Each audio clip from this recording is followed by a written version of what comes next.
మన డే 1 వీడియోకి ఏదో ఒక స్పెషల్ థింగ్ ఉండాలనుకున్నా ఉంది. కామన్‌గా మనం బేకరీకి డైలీ ఎళ్ళే టైం వచ్చేసి 7:30 టు 8 ఉంటది. ఇప్పుడు టైం వచ్చేసి ఆల్మోస్ట్ 5:20 దగ్గర ఉన్నాం. బేసిక్‌గా మనం రెగ్యులర్‌గా పోయే టయానికి లేవడమే మా కష్టం. ఈరోజు కొంచెం ఎర్లీగా ఆర్డర్స్ అయితే ఉండేయి. అందుకని ఎర్లీ మార్నింగ్ షిఫ్ట్. ఇలా ఎర్లీగా డ్యూటీకెళ్ళిన ప్రతిసారి నాకు న్యూ ఇయర్ లెక్కనే అనిపిస్తది.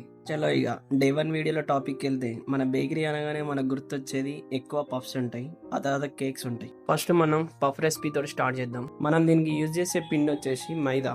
శివతార్ వల్ల గోల్డ్ వాడతా నేనైతే. ఎర్లీ మార్నింగ్ వచ్చిన ప్రతిసారి ఇదే మనకి టిఫిన్ అవుతుంది. నేను తీసుకునే 5 కేజీల మైదా వెయిట్ లో అరౌండ్ 140-150 పఫ్స్ అయితే తీసుకోవచ్చు. కూల్ వాటర్ యూజ్ చేసుకొని ఇలా మంచిగా మిక్స్ చేసుకోవాలి. దీన్ని మనం 2 పార్ట్స్ కింద డివైడ్ చేస్తాం. సింగిల్ గా దీని వెయిట్ మనకి 4.4 కేజీ వరకు వస్తుంది. దీన్ని ఇలా కన్వీనియంట్ గా ఫోల్డ్ చేసుకొని ఒక 10 మినిట్స్ హాఫ్ అన్ అవర్ వరకు పక్కన పెట్టేసుకోవాలి. 20-30 మినిట్స్ అనేది దానికి రిలాక్సేషన్ టైం అనమాట. ఆ పర్టికులర్ టైం దానికి ఇవ్వకపోతే అది మన మాట వినడం కష్టం అవుతుంది. అందుకే తడి పట్టేసి రిలాక్స్ కానివ్వాలి. నెక్స్ట్ ప్రాసెస్ డే 2 లో చెప్తా. Follow for more.